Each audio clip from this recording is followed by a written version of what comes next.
கோவை அழகு மாரியம்மன் கோவிலில் கடைசி ஆடி வெள்ளிக்கிழமை மற்றும் 108 திருவிளக்கு வழிபாடு கோலாகலம்.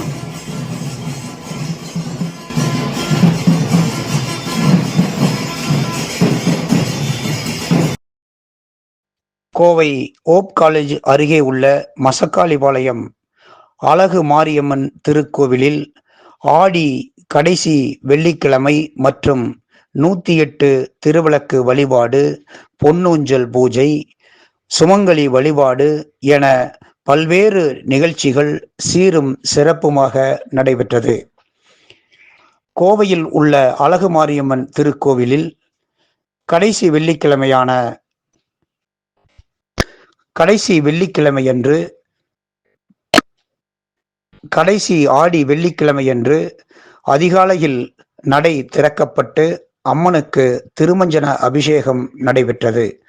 தொடர்ந்து கணபதி யாகம் மற்றும் சுமங்கலி பூஜை நடைபெற்றது.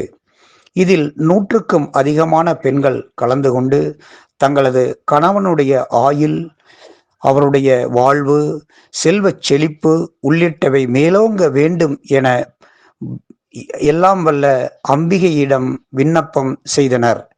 இந்த வழிபாட்டினை ஒருங்கிணைந்த சிவனடியார்கள் திருக்கூட்ட தலைவர் ஆவே மாணிக்கவாசகம் முன்னின்று நடத்தினார்.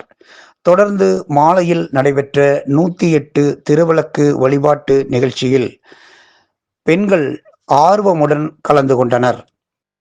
மேலும் இந்த நிகழ்ச்சியினை 108 திருவிளக்கு வழிபாட்டினை பேரூர் ஆதீனத்தை சேர்ந்த சிவ மீனாட்சி அம்மாள் முன்னின்று தமிழ் வேத முறைப்படி சிறப்பாக நடத்தினார்.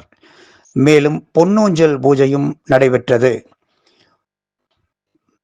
தொடர்ந்து அன்னதானமும் பக்தர்களுக்கு வழங்கப்பட்டது. விழாவிற்கான ஏற்பாடுகளை திருக்கோவில் நிர்வாக கமிட்டி செய்திருந்தனர்.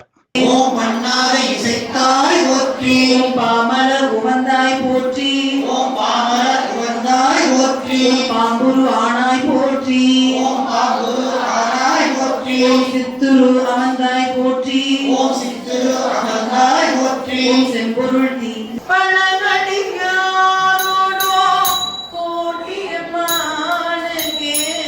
பல்லாண்டு கூறுமே, பல்லாண்டு பல்லாண்டு கூறுமே.